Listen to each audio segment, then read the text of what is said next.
আসসালামু আলাইকুম রহমতুল্লাহি ওয়াবারাকাতুহু বিসমিল্লাহির রহমানির রহিম। Good morning everyone.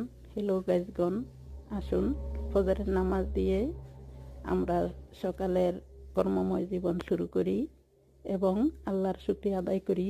পরবর্তী অংশটি না টেনে দেখুন এবং সাপোর্ট দিন। থ্যাংকস এ লট। আসসালামু আলাইকুম ওয়া রাহমাতুল্লাহি ওয়া বারাকাতুহু।